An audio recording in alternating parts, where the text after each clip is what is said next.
Décidément, ça a été une journée assez folle du côté du Paris Saint-Germain. On a eu donc la présentation de Luis Enrique et aussi les propos forts de Nasser Khelaifi à l'encontre de Kylian Mbappé, où il a posé un ultimatum. Comment est-ce que vous avez vécu un peu la prise de parole, la première prise de parole depuis de nombreux mois de Nasser Khelaifi et ses propos à l'encontre de Kylian Mbappé? On était tous surpris parce que c'était pas prévu. On l'a senti après la conf de presse. On s'attendait tous à ce que ça soit fini.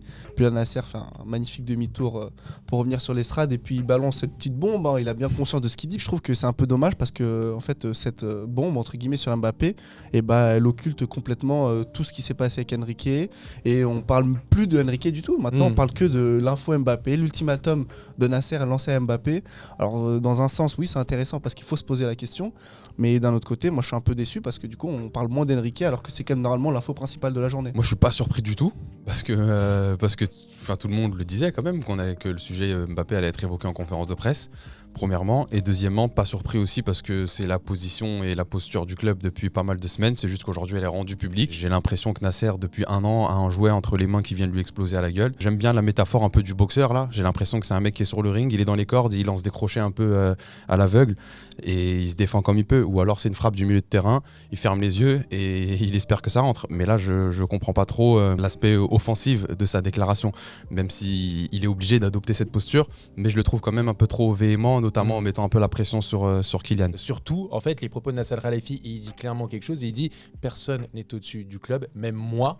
Donc c'est dire à quel point il s'investit personnellement aussi dans ce dossier-là, et en expliquant aussi, et en ouvrant pour la première fois clairement, la porte à un départ de Kylian Mbappé. Je trouve qu'aujourd'hui, ce mercredi en tout cas, ça a été le début d'une nouvelle ère, peut-être au PSG, où enfin on essaye de travailler convenablement et essayer de rattraper les erreurs du passé, parce que c'est ce que tu disais Mehdi, je suis assez d'accord avec toi. Là on a l'impression qu'en fait ils avaient un jouet mais qui a explosé à la gueule. De toute façon aujourd'hui ils n'ont pas le choix en fait. Ils n'ont pas le choix de seulement être offensif sur ce dossier-là en faisant culpabiliser le joueur, en lui expliquant qu'il n'a pas respecté sa parole qu'il a pu dire une fois, etc., que c'était pas possible qu'il puisse pas prolonger. Donc c'est le seul levier qu'il pouvait utiliser, ce qui est un peu triste parce que tu renvoies pas une image. L'image elle est pas incroyable, fort, mais d'un autre côté tu sens qu'ils essaient de se rattraper de mauvais choix et d'erreurs du passé. Voilà, c'est ça en fait moi que je reproche aujourd'hui, que ce soit au président ou même au club en tant qu'entité, c'est que ok ils ont pas le choix, ok ils font bien ou pas bien, chacun se fera son avis,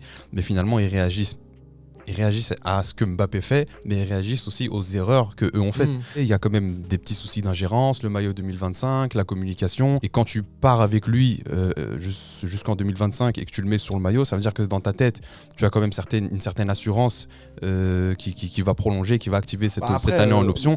Et il le fait pas. Ça. Comment ? Dans les faits, on sait que c'est faux, ça. Pourquoi ? Parce qu'on sait qu'après avoir signé son contrat, il a informé le club qu'il ne prolongerait pas, il l'a dit. Non, la lettre a été rédigée quelques semaines après, elle n'a pas été envoyée. Non, mais elle a été... En tout cas, Mbappé avait informé le club 2 semaines après sa signature, et c'est après... On ne sait pas pour quelle raison, il l'a rendu public aux yeux du monde récemment. Mais le PSG, ils sont au courant depuis bien longtemps que Mbappé ne veut pas prolonger et même peut-être ne veut même pas activer sa clause. En tout cas, c'est très clair. Ingérence quand même, ça va dans le sens de ce que je dis. Ça veut dire qu'ils sont au courant qu'eux et ils ont quand même fait la saison avec. Ouais. Et en termes de communication, c'est notre joueur et il n'y a pas de problème. C'est limite, on se posait même pas la question de son avenir au cours de la saison. Quand on a commencé à lui demander trophée UNFP, etc., Kylian te dit bah moi je vais rester, il n'y a pas de problème, je suis sous contrat. Et aujourd'hui, on commence à lui poser. Je vais respecter ma dernière année de contrat. Exactement, ce qui est factuellement vrai, il n'a qu'une année de contrat, l'autre c'est une option et il n'y a que lui qui peut décider de la lever ou pas. Et du côté du PSG, j'ai l'impression moi qu'il y avait une certaine assurance quant à l'envie de Kylian Mbappé de lever cette année en option. Et aujourd'hui tu remarques que c'est pas le cas. Moi je trouve que la position que prend Nasser, pour moi elle est complètement hypocrite. C'est-à-dire que Nasser aujourd'hui, ok, il veut renvoyer une image forte aux yeux du monde, mais dans les faits, on sait qu'il a les mains liées et il veut nous faire croire que la marge de manœuvre elle est en faveur du club. Oui, non, mais qu'est-ce qu'il fasse d'autre ? Je sais pas, mais en tout cas aujourd'hui, c'est la seule position qu'il peut aborder. Je suis bien d'accord, mais aujourd'hui, le problème c'est que tu ne peux pas changer le passé. Ils n'ont pas le choix aujourd'hui de seulement être dans cette posture-là. Maintenant, c'est bien, c'est pas bien, c'est autre chose, mais en tout cas, au moins il y a une réaction. Peu importe pourquoi il fait cette déclaration. Moi, ce que je dis, c'est qu'il n'a pas le choix. Voilà. Il peut pas faire autrement. Moi, en tout cas, il peut pas faire autrement, mais il faut quand même l'expliquer. Moi, je l'explique par il y a souci d'ingérence. C'est à cause de toi que tu réagis comme ça. Exactement. C'est tes erreurs à toi qui t'amènent aujourd'hui à tenir ce discours-là, publiquement ou pas. Aujourd'hui, Mbappé, on sait qu'il a les pleins pouvoirs. Parce qu'aujourd'hui, Mbappé, il fait ce qu'il veut. Il a 3 options. Soit il reste au PSG et donc il reste jusqu'à la dernière année de son contrat. il empoche une prime de 90 millions et après il va au Real 80 millions. Et après potentiellement, soit il re-signe un nouveau contrat avec le club pour une somme record, soit il respecte son contrat et il part l'année prochaine libre au Real Madrid, auquel cas il prend aussi une prime de 80 millions de fidélité et il prend en plus une prime à la signature au Real Madrid de 100 millions. Et la troisième il option, toucherait aussi son salaire exactement, du bien PSG sûr. et pour son futur salaire au Real Madrid. Et la troisième option, le PSG le vend, donc on parle de sommes entre 200 et 250 millions, c'est-à-dire que le Real met 250 millions sur Mbappé, 100 millions de primes à la signature, plus le salaire de Mbappé, alors qu'il est libre dans un an. Franchement, en tant que grande institution qu'est le Real Madrid, j'y crois pas une seconde. Donc en fait, peu importe les scénarios, le club est perdant à 100%. Ils payent leurs erreurs du passé. Et aujourd'hui, ils essaient de se rattraper ça. comme ils peuvent et c'est pour ça que c'est ce qui et ça on peut le notifier. Ils pourraient aussi ne rien faire. Là, le truc, c'est qu'effectivement, il y a eu souci, je trouve, et c'est ce que disait Mehdi et c'est complètement vrai. Il y a eu un souci dans la gestion du cas de Kylian Mbappé. On a eu une espèce d'obsession du Qatar, presque il y avait un côté orgueilleux là-dedans de prolonger Kylian Mbappé, quitte à lui donner les pleins pouvoirs, parce que là il a les pleins pouvoirs, il peut faire ce qu'il veut. Et Mbappé il peut prendre son temps, il n'a aucune urgence. Il n'a aucune urgence, c'est pas la NBA qui peut mettre un joueur dehors, ce n'est pas le cas. Ne nous faites pas croire que Mbappé, si à la dernière seconde il demande à activer son option, Nasser lui dit pas oui. Enfin, faut pas nous faire croire ça. Comme tu l'as dit, on n'est pas en NBA et donc Nasser n'a même pas son mot à dire en termes de timing, mais je pense que quand on parle de la date qui a été donnée par nos confrères de l'équipe, il me semble. Ouais. Il parle du même 30. pas celle que Nasser a donnée hier. Nasser, il dit 2 semaines max. Il dit 1 semaine, puis 2 semaines. Il est en jet lag. Il est en jet lag. Et après, t'as l'équipe qui te dit que c'est 31 juillet. Enfin, donc en fait, il y a. Soit 2 semaines ou 31 juillet, peu importe la date donnée par le club ou par la presse. C'est mois de juillet. Voilà, je pense que ce qu'il dit, c'est qu'à partir du moment où on constate que tu ne veux vraiment pas prolonger, nous, on s'activera pour te trouver une porte de sortie. S'activer pour te trouver une porte de sortie, ça veut pas te mettre un coup de pied au cul. On n'est pas une biais, je le répète. Donc, il peut pas chasser le joueur. Pour le coup, ils sont dos au mur, en fait. Il y a pas de choix. On peut juger leur réaction, leur discours par le biais de Nasser, mais en fait, ils peuvent rien faire d'autre. J'ose espérer que c'est une bonne leçon pour eux de se dire ok, stop. Je pense que là, ça a été la fois de trop. La fois de trop, cette histoire de prolongation de Kylian Mbappé et d'être dans cette situation, comme tu l'as dit tout à l'heure, les mains liées, étaient obligés de jouer sur la corde sensible pour attirer le public, dire quelque chose. Enfin, par exemple, quand il a donné une interview à nos confrères d'RMC, Le Parisien, etc., il disait c'est quelque chose qu'on n'a jamais vu dans l'histoire du football. C'est faux, le meilleur joueur du monde. Faux. Mais non, le meilleur joueur du monde qui parle, c'est faux. Lionel Messi au Paris Saint-Germain. Exactement, voilà. C'est faux, c'est factuellement faux. Donc Nasser, je sais pas à quoi il joue. Mais par contre, là où tu dis que j'espère qu'ils ont retenu les leçons, moi je pense qu'ils l'ont retenu parce qu'en fait t'en auras pas deux des cas comme Kylian Mbappé aujourd'hui. C'est vraiment un truc exceptionnel que le PSG a entre les mains, que ce soit en termes de joueurs, en termes de sportifs, en termes de communicants, en termes d'image, en termes de négociation, de finances, de tout. C'est vraiment un truc très inédit quand même dans le football et je pense que ils vont retenir les leçons parce que t'en auras pas d'autres des leçons comme ça. Il y a une question que je trouve intéressante, c'est à quel moment, pour vous, pour nous et même pour les gens en commentaire, à quel moment le PSG pourrait être gagnant là-dedans? Mais c'est ce que j'ai dit juste avant. Ouais. J'ai dit que dans toutes les situations possibles, tous les mondes auxquels on pense, toutes les réalités alternatives, Pour toi, il gagne jamais. est 100% perdant parce que Mais je vois pas pourquoi. soit tu vends Mbappé, mais donc quelle image tu renvoies d'une institution faible parce que le PSG aura tout fait pour le prolonger et donc n'aura pas réussi. Et Nasser, je pense pas qu'il veut être le président du PSG tout le départ d'Mbappé. Je pense que son objectif c'est quand même de prolonger Mbappé et il le dit. De toute façon, il mettrait pas cet ultimatum s'il veut absolument que Mbappé parte. Mais il l'a dit. Donc, en fait, il a dit non, on veut qu'il reste. Donc voilà, donc si toi tu veux qu'il reste et qu'il part, donc t'es perdant. Et ensuite, s'il part gratuit l'année prochaine, tu lui auras donné 80 millions de primes à la signature et il va partir quand même. Donc peu importe ce que tu fais, il part. Mais moi je te rejoins pas sur le premier point, tu vois. Moi je trouve que si aujourd'hui, parce qu'en termes de communication, parce que c'est aussi ça joue dans le football, en termes de communication, il a dit si tu veux rester, tu signes. Si tu signes pas, tu pars.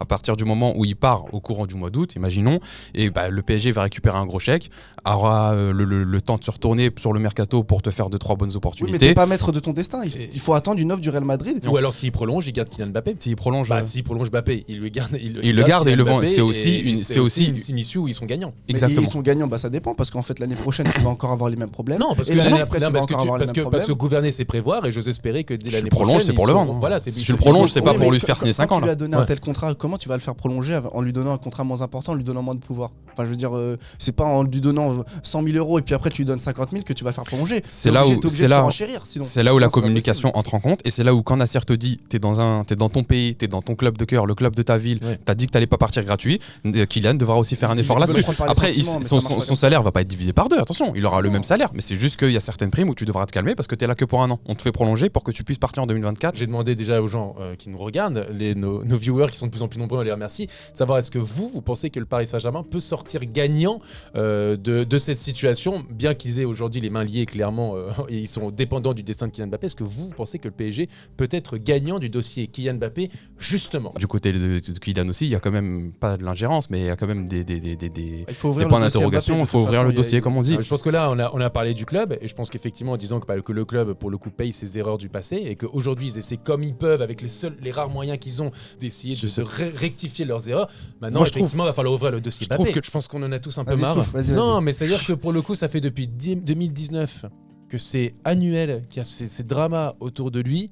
Au moment du mercato, on a l'impression que Kylian Mbappé, alors évidemment qui a fait énormément de choses pour le Paris Saint-Germain, meilleur buteur de l'histoire du club, il a été décidé dans des gros matchs contre le Barça, contre le Bayern, contre le Real, mais aujourd'hui c'est plus un footballeur.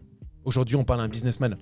T'as 24 ans, tu vas avoir 25 ans cette année, t'as Haaland qui a explosé cette saison, qui a remporté la Ligue des Champions, qui fait partie des favoris au Ballon d'Or, et pendant ce temps-là, toi, t'es encore là à essayer de chipoter pour de l'oseille. Là, on parle plus de football avec Mbappé, j'ai l'impression, depuis plusieurs mois, surtout, années. On parle que d'argent et de pouvoir. Aujourd'hui, dans l'opinion publique, sa cote, elle baisse parce que justement, c'est de moins en moins un footballeur, quoi. Non mais on a évoqué juste avant le fait que, en tout cas mon avis, c'est que Nasser avait une position un peu hypocrite, mais Mbappé, faut qu'on en parle. Ouais. Mbappé, c'est quoi ce retournement de veste, de situation? Il y a 2 ans, avec Roger Montaigne, il te dit mot pour mot, j'ai tout fait pour ne pas partir libre, et là littéralement ce qu'il fait, c'est vouloir partir libre. Donc en fait Nasser, il a raison quand il dit que Mbappé, il a changé de position et qu'il a fait volte-face. Ça le dérange plus de partir libre du Paris Saint-Germain, ça le dérange plus aujourd'hui d'avoir montré un maillot 2025 tout en sachant qu'il allait pas rester jusqu'en 2025. Donc aujourd'hui Mbappé, je ne dirais pas jusqu'à ce qu'il se moque des supporters parce que sur le terrain il mouille le maillot.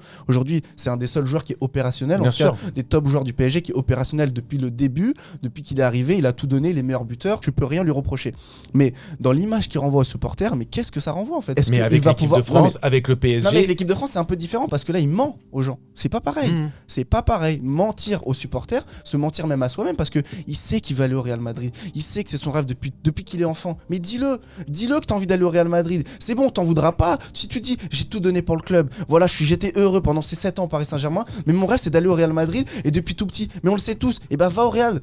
Parle un peu avec ton cœur, une fois de temps en temps, ça fera de mal à personne. Personne t'en voudra. Moi c'est juste ça, Mbappé, j'ai l'impression que c'est un robot qui maîtrise tout, qui parle jamais avec émotion, et tu verras par exemple un Léao qui prolonge pour 5 millions au Milan, mais Mbappé mais jamais de la vie il fait ça, mais jamais de la vie il est prêt à faire ça, parce que aujourd'hui Mbappé, non, il est régi pas comme t'as dit, c'est un businessman. Oui, alors si j'active cette clause je vais prendre tel argent, ah oui mais là ma mère Faisal a marié avec le PSG, mais qu'est-ce qui se passe là? Arrête un peu, parle avec le cœur, c'est impossible. Après, c'est impossible pour lui faire ça. Je vais pas le défendre parce que je te rejoins vraiment sur toute la ligne, mais tu vois les soucis d'ingérence du PSG aujourd'hui se présentent à lui, lui il joue avec, et sur le plan business, sur le plan de la communication, etc., c'est difficile de lui reprocher en fait. Il y a tellement d'argent en jeu, il peut tellement s'en mettre plein les poches, et je sais pas s'il est faible, je sais pas si ça reste un être humain comme tout le monde. Jonathan qui disait un truc super intéressant, c'est toi qui l'avais dit, Mbappé il avait dit dans une interview, il y a des détails dans les contrats que les gens peuvent même pas comprendre. Mais je pense que c'est vrai. Je pense qu'aujourd'hui on peut même pas s'imaginer les clauses qui doivent s'activer en amont, de telle activation, de telle clause. Non mais les millions qui tombent. Donc c'est des trucs, je pense, qui nous dépassent nous, le commun des mortels. Mais lui, il y a des soucis d'ingérence qui se présentent face à lui. Il y a des failles à droite, à gauche, parce que des failles dans la direction du PSG. Mais lui, il s'en amuse. Enfin, il s'en amuse, je sais pas, mais en tout cas, il joue avec et il en profite. Est-ce qu'on peut lui reprocher en tant qu'être humain? C'est compliqué. Maintenant, sur le plan de la communication, c'est vrai qu'il a tenu un certain discours qui a été très clair. Il ne veut pas partir libre. C'est pour ça que j'ai prolongé, je suis resté, etc. Il a reporté ses rêves, comme il l'avait dit sur les réseaux. Et aujourd'hui, il nous la met à l'envers, en fait. Il est en train de faire absolument le contraire de ce qu'il nous a dit il y a un an. Encore une fois, c'est ce que vous avez dit, et je rejoins 100% ce que dit Elias, c'est que sur le terrain, évidemment, il est irréprochable avec le PSG. Il est irréprochable en soi. Il a toujours été, il a toujours fait le maximum sur le terrain. Il s'est toujours battu pour le club, en tout cas sur le terrain. Le souci étant, c'est que je trouve qu'on parle de plus en plus de lui et ce qui se passe en dehors du terrain, et ça occulte ce qu'il fait sur le terrain. Et le problème, c'est que ça joue indirectement sur sa carrière. Quand tu vois un Erling Haaland, il est aujourd'hui, Erling Haaland, on parle que de terrain avec lui en fait. On ne parle que de football. Et avec Mbappé, je trouve qu'on parle de moins en moins, et je trouve ça dommage vu les qualités du garçon, vu l'exceptionnel joueur qui peut être, et rentrer effectivement dans des considérations de le contrat, et il est là, la moindre clause qui rentre et trucs. Alors évidemment c'est normal, il joue, c'est normal. Après tout, c'est des sommes on peut même pas imaginer. On lui met sous le nez, il y va. Hein. Mais bien sûr, et en plus de ça, il est rentré même dans l'histoire politique. On rappelle qu'il y a quand même 2 chefs d'État qui lui mettent la pression, ou en tout cas qui sont là à essayer de le pousser pour qu'il reste, l'émir du Qatar et le président de la République Emmanuel Macron. Donc pour le coup, c'est un gamin, un garçon de 24 ans. Il est hors sol, c'est normal. Voilà, il est hors sol parce qu'on lui met dans cette situation, il est hors sol. Depuis 18 ans, on le compare à Pelé.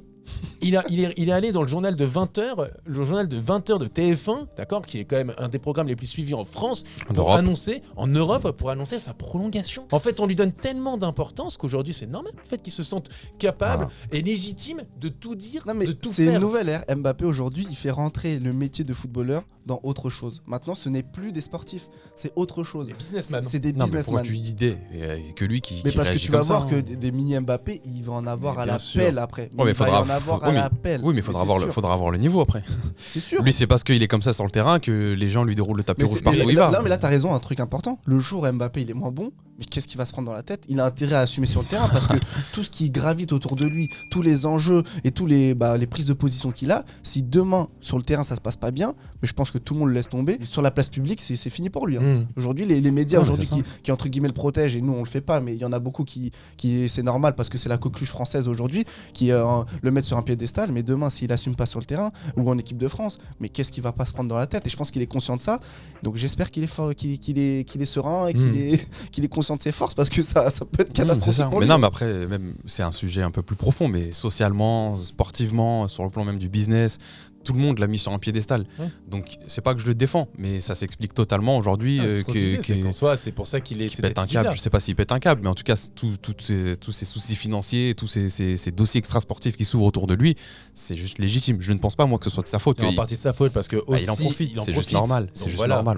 On te met des choses sous le nez en fait, t'es obligé de tomber dedans. Donc il est responsable aussi. Il a sa part de responsabilité, c'est certain. Mais ce que je dis là, c'est que si les autres n'avaient pas la leur, lui n'aurait pas la sienne. On a vu plein de joueurs, des Ronaldo au Real Madrid qui n'ont pas fait une once de scandale pour partir du Real Madrid. Il a quand même dit juste après sur la pelouse, il venait de soulever la finale, le trophée avec des champions. champions. Il l'a dit justement. Ça veut dire que Pérez lui montre la porte. Il n'y a pas de problème, je m'en vais. Pérez lui a montré la porte, mais c'est lui qui l'a ouvert. Il nous a pas parlé de clauses et compagnie. Mais c'est aussi une question générationnelle. Générationnel et deux sur le plan. Voilà, Mbappé, je pense que dans sa tête, il est.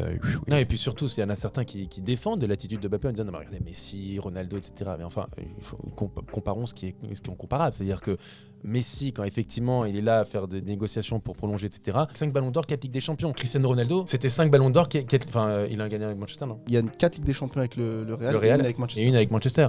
Bon voilà, c'est quand même d'un autre calibre. Aujourd'hui, malheureusement, il y a un peu une schizophrénie chez les supporters. Parce que en tant qu'observateur extérieur, on va dire objectif, évidemment qu'on est tous d'accord pour qu'Mbappé parte et que le PSG encaisse 200 millions afin de reconstruire une équipe derrière.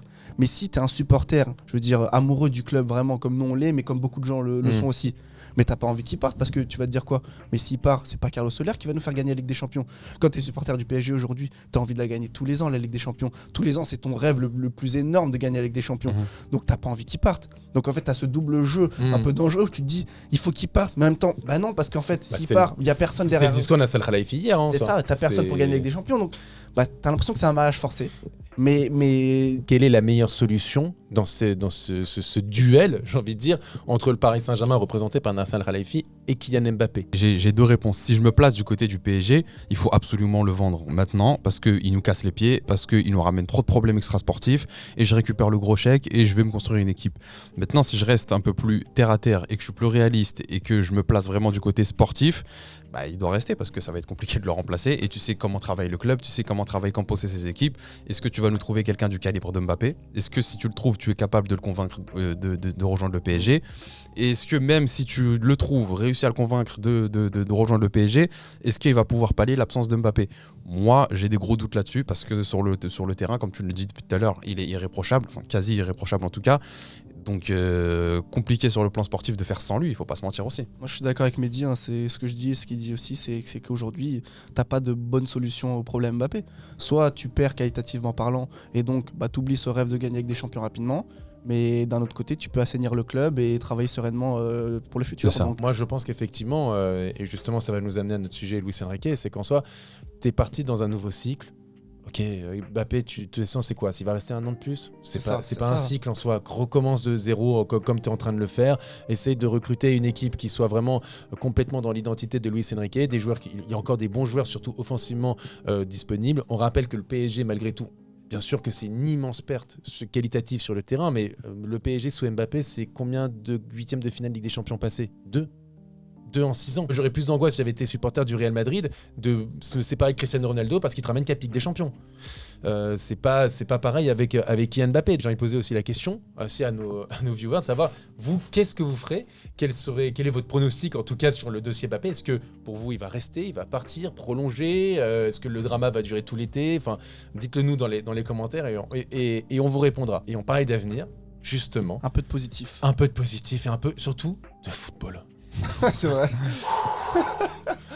On va parler de football enfin avec Luis Enrique, donc sa conférence de présentation qui a fait beaucoup de bruit, qui a eu 3 heures de retard. C'est ça avec le Paris Saint-Germain, rien ne peut se passer normalement. Et pour le coup, ça fait du bien. Ça fait du bien parce qu'aujourd'hui, alors même si je n'ai pas été non plus convaincu à 100% par la conf de presse comme l'ont été certains, mais je vois des points énorme positif. Galtier nous avait convaincu comment? Il nous a convaincu par la forme. Ouais. Enrique nous a convaincu par le fond. C'est-à-dire qu'aujourd'hui, Enrique, tu sens qu'il n'est pas juste content d'être là. Parce que, très simple, aucun mot pour Mbappé, aucun mot pour Neymar. Galtier, lui, il est arrivé, c'est super d'être avec les meilleurs. Alors c'est peut-être aussi une consigne du club. Peut-être, mais en tout cas, Luis Enrique, ça ne m'étonne pas parce qu'il a connu des grands vestiaires, il a connu des grandes sélections, il a connu des grands vestiaires en tant que joueur et en tant qu'entraîneur. Exactement. Donc en fait aujourd'hui, Mbappé, Neymar, mais il a déjà connu ça, mais bien plus même. Donc moi, juste sur cet aspect-là, convaincu que Enrique peut être un bon choix. J'ai toujours des points de doute sur notamment le recrutement et je vais en parler juste après. C'est aujourd'hui Enrique, il a quand même appuyé fortement sur le football offensif, c'est non négociable. Je veux bien, mais avec quoi? Avec quelles armes tu vas mettre en place ce football offensif? Parce que je suis désolé, c'est pas avec Kanguini, c'est pas avec Asensio, c'est pas avec Ekitike que tu vas, et peut-être avec la paire de Mbappé et avec Neymar qui joue 6 mois, que tu vas mettre en place ce football offensif dont tu nous parles. C'est là où j'attends vraiment Enrique, c'est sur le recrutement, c'est sur la suite du mercato. Mais sinon, sur le fond, que dire à part bienvenue, vraiment bienvenue Enrique, et fais-nous rêver parce qu'on en a besoin depuis longtemps. Pareil, j'ai eu le même ressentiment que toi. C'est vraiment un mec qui est arrivé, qui nous a parlé football. J'ai pas l'impression qu'il a été impressionné par qui que ce soit dans ce club. Pour la conférence de presse, petit détail, moi aussi que j'ai vraiment beaucoup apprécié, c'est la présentation de son staff. Je sens vraiment le mec, il arrive avec une équipe. Il les présente tous un par un, leur rôle, depuis combien de temps il travaille avec moi et compagnie. J'ai beaucoup apprécié ça. Je sens qu'il y a quand même un sens du collectif chez lui et effectivement, ça parle football. Football offensif, il a beaucoup souligné ça. Moi, j'apprécie, il y a des idées. Après, quand tu émets des doutes sur le recrutement, tu as absolument raison, mais tu as aussi oublié de dire quand même qu'il reste pas mal de temps pour travailler. Et il l'a dit, on travaille avec Campos. Moi, je vois que du positif là-dedans. Même en termes de communication, c'était plus que positif. J'ai senti un mec super serein, super content d'être là. Je sens un mec investi, qui parle football, amoureux du football, du beau jeu, de l'offensive. Moi ça me plaît totalement. Ouais, et puis tu parlais du cas du staff et c'est intéressant parce qu'il y a quand même 2 des 3 membres qui ont été présentés et qui sont très importants. C'est Raphaël Paul qui est préparateur physique, qui est extrêmement réputé du côté de l'Espagne. On dit qu'en numéro 1 il y a Pintus, le fameux Pintus du Real, et juste derrière c'est Raphaël Paul. L'autre aussi, et c'est important, c'est Joaquín Valdés. C'est un psychologue donc du sport. On sait qu'au Paris Saint-Germain, les traumatismes, ça c'est presque du pain quotidien. C'est monnaie courante. Voilà, normalement il en reste moins. Normalement là, ça commence à faire un petit ménage là-dedans. Oui, c'est vrai, bien sûr. Normalement. On l'a vu il y a 2 ans contre le Real. Il y a 1 an même. Qu'est-ce que je dis? Il y a 1 an contre le Real Madrid. C'est effacé, ouais. C'est effacé. On va dire qu'avant. Je pense que ça va beaucoup aider l'équipe. Ça va beaucoup aider certains joueurs. On pense évidemment à des Marquinhos, on pense à des Verratti. Ça va faire du bien en fait. Et pour le coup, en fait, avec les précédents entraîneurs du PSG, il y avait un côté un peu syndrome de l'imposteur qui pouvait se dégager de chez eux lorsqu'ils étaient présentés. Christophe Galtier, parce que Christophe Galtier sortait de nulle part. Laurent Blanc, parce que c'était le 26e choix. Unai Emery, on avait des doutes. On disait c'est un entraîneur d'Europa League. Est-ce que ça va marcher? Là, c'est la Ligue des Champions, c'est un gros vestiaire. Thomas Tuchel, qui n'avait pas beaucoup d'expérience, hormis sa grosse expérience, c'était avec Dortmund. Et encore, ça s'était mal terminé. Ensuite, il y a eu Mauricio Pochettino. Tous les coachs que tu as cités là, c'est pas la même catégorie que Luis Enrique. C'est important de le dire. Donc oui, il y avait des doutes sur tous. Voilà. Aujourd'hui, en fait, on prend un peu des pincettes parce que Pochettino, il a fait une finale de Ligue des Champions, parce que Tuchel a gagné après, parce que Emery il a un palmarès en Europe. Respect à eux, mais c'est pas la même Ça chose, n'a rien à c'est voir. pas la même catégorie. C'était des coachs qui sont arrivés avec et on émettait beaucoup de réserves, des réserves qui Exactement. étaient légitimes et qui sont confirmées après parce qu'ils n'ont pas réussi au PSG. Ils ont réussi ailleurs et tant mieux pour eux, mais au PSG ils n'ont pas réussi. Là, quand tu arrives avec Luis Enrique, effectivement, tu l'as dit, il n'y a pas de syndrome d'imposteur. Je l'ai pas senti étoile du dans tout. les yeux, je l'ai pas senti effrayé par qui que ce soit ou quoi que ce soit. Il est arrivé, il était serein et ça j'apprécie. Moi, je me rappelle, c'était une des critiques que je faisais à Christophe Galtier l'année dernière, par exemple, quand beaucoup disaient Ah, le discours, il est touchant quand il dit je suis là tous les jours et je me dis c'est un rêve, voir Lionel Messi, machin. Mais enfin, C'est le problème, c'est quand tu es il était à content d'être Disneyland. là, c'est là où tu te plies Voilà. à toutes les exigences d'en Exactement. haut et surtout des joueurs. Puis Luis Enrique aussi, il a l'habitude des vestiaires politisés. Enfin, il a été. C'est Non, clair, mais c'est clair, enfin, il là, a été c'est sûr. autant que joueur au vestiaire du Real, au vestiaire du Barça, où il a ouais. su s'imposer. Il a été ensuite entraîneur du Barça, et c'est pas un petit Barça quand même, hein. C'est le Barça de la MSN, avec encore du Xavi, du Iniesta, du Busquets.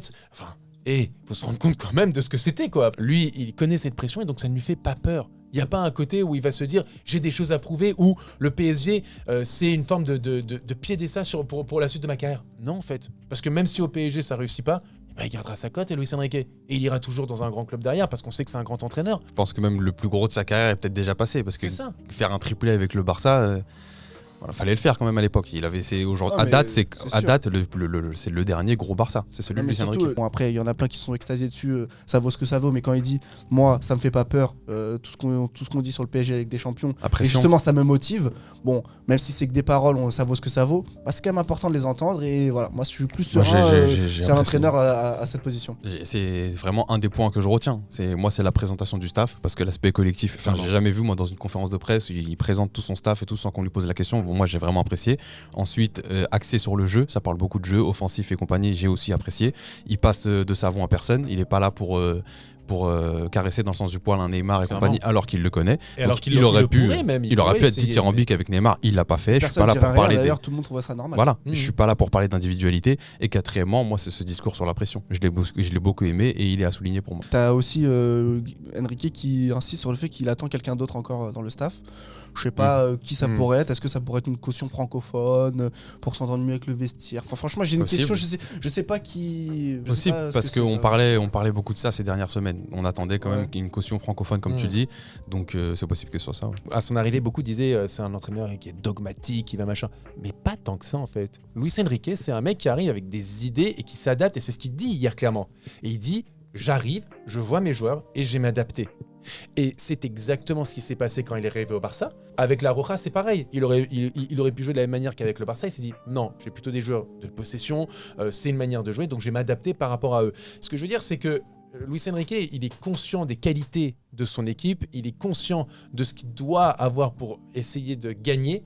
Pour la première fois depuis très longtemps, je suis excité de revoir le Paris Saint-Germain jouer. Ça faisait longtemps où je me disais pas, j'ai hâte de voir la patte qu'on va avoir, j'ai hâte de voir l'identité de jeu qu'il va avoir, j'ai hâte de voir le travail qui va être mis en place, parce que pour le coup, ça fait vraiment depuis... peut-être Thomas Tuchel, où je me disais ça, et encore Thomas Tuchel, on n'avait pas vraiment de référence, mais j'ai plus confiance en Luis Enrique qui a prouvé que c'était le cas précédemment, que d'autres entraîneurs qui étaient là et qui arrivaient un peu, et c'était des rookies quoi. De toute façon, en termes de CV, aujourd'hui, t'as Pep, Ancelotti, Zidane. Allez, juste un peu en dessous, peut-être Luis Enrique. Et encore en dessous, t'as les Nagelsmann, etc. Donc, de toute façon, les trois premiers sont pas disponibles. Il y a Luis- du club aussi quand même. Oui, t'as Jurgen Klopp, c'est vrai. Non, t'as Jurgen Klopp Mm. aussi, c'est vrai. Mais donc, aujourd'hui, si ça marche pas avec Enrique, je sais pas avec qui ça peut marcher. Aujourd'hui, Enrique, c'était limite le meilleur CV que tu pouvais aller chercher avec les forces en présence sur le marché. Clairement. Maintenant, si ça ne marche pas, moi je serais. C'est bon, moi j'arrête. Moi je suis. Voilà. Mais pour revenir à ce que tu dis, moi c'est justement là où j'ai un point d'interrogation parce qu'il dit qu'il s'adapte. Moi j'espère qu'il va pas quand même trop s'adapter à Danilo, Ugarte et Asensio et compagnie, tu vois. Je veux quand même qu'il impose sa patte et Ah non, mais bien sûr. que sur le mercato Mais on lui son ramène jeu, le de toute matériel façon, c'est dont il a besoin. Il a dit qu'il voulait du jeu offensif. C'est ça sa philosophie de base. Moi, Maintenant, j'attends est-ce vraiment- que eh, c'est une philosophie offensive où ça va être avec de la transition rapide vers l'avant, gros pressing, essayer de jouer, de toucher rapidement à l'attaque, ou ça va être transition, ou ça va être justement un jeu de possession, on va essayer de tisser sa toile comme Guardiola, essayer un jeu de placement, auquel cas de toute façon on aura du jeu offensif puisque c'est sa philosophie, sa vision. Maintenant, sous quelle forme, ça va être ça qui va être hyper intéressant je trouve. Et surtout tactiquement, il va falloir recruter un neuf. Sur qui va se positionner Luis Enrique, je pense que ça va en dire beaucoup sur le jeu qu'on va De toute façon, il a dit faire qu'il l'année attendait prochaine. encore beaucoup de choses du mercato. De Il l'a toute dit façon, clairement. là, tu peux pas te satisfaire de ce que tu as en attaque, c'est Non, pas c'est possible. T'as que des Surtout paris. avec un potentiel départ de Mbappé. Voilà, exactement, mais surtout avec un Neymar qui joue une saison sur deux, un Kangini qui est tout jeune, qui a jamais connu les grands clubs, et un Asensio qui est remplaçant au Real Madrid. Voilà, il y a un Kitike qui va partir en prêt, et un Solaire qui met 3 buts dans l'année. Enfin bref, aujourd'hui, tu peux Ouais, pas non, te ça, satisfaire c'est de ce sûr. que tu as Donc en je veux pas attaque. qu'il s'adapte à ça en fait. Non, mais C'est là où je voulais en mais venir. c'est pour ça bien sûr. que le propos qu'il a sur le jeu offensif, c'est non négociable. J'espère qu'il a des pistes en tête, Ouais, plusieurs je pense. même. J'ose imaginer quand même. j'espère. Imaginer, Bien sûr. Est-ce que pour vous, on est dans une nouvelle ère et pas loin d'une révolution au Paris Saint-Germain? Révolution, je sais pas, mais nouvelle ère, c'est sûr, parce que de toute façon, tu as un nouveau centre d'entraînement. Donc, le système, en tout cas, comment est géré le PSG, va changer. Aujourd'hui, c'est La plus manière pareil. de travailler, elle va La évoluer. manière de ouais. travail va être complètement différente. Aujourd'hui, Nasser, tu sens qu'il a un peu d'autres prises de position qu'il a eu par le passé. Tu sens qu'il affirme plus, en tout cas, l'institution du club. Donc, c'est intéressant, même si, parce que c'est des paroles en l'air, on verra. Mais donc, il y a une nouvelle ère qui se met en place au PSG. Tu as un nouveau stand d'entraînement. Franchement, tu as un nouveau coach. T'as peut-être Mbappé qui va partir. Si Mbappé part, alors là vraiment c'est révolution. Si Mbappé part, Ah, c'est c'est une ça. révolution. Si C'est Mbappé d'où la reste, c'est une question. nouvelle ère. Si Mbappé reste, c'est une nouvelle ère parce que t'as quand même les stigmates de ce qui s'est passé cette année et l'année dernière qui vont être encore là cette année. Si Mbappé part, là on est dans une révolution totale. De toute façon, tu vas révolutionner ton équipe. Moi, j'ai pas envie d'être naïf. Pour moi, il n'y a ni révolution ni nouvelle ère. C'est un nouveau coach, un nouveau chapitre, une nouvelle page et c'est tout, pas plus. Maintenant, si Mbappé part, c'est sûr que là, tu peux commencer quand même à parler de nouvelle ère parce que C'est pour ça, c'est pas juste sur la question de Luis Enrique, c'est aussi sur ce qui se passe avec Kylian Mbappé quand même. S'il Parce que part- c'est quand même une nouveauté là qu'on S'il voit. part, j'estime qu'on est dans une nouvelle ère parce que c'est la figure de proue de ton projet et qui part. Donc forcément, tu passes à autre chose. Mais là, tout de suite, à l'instant T, Mbappé est encore là.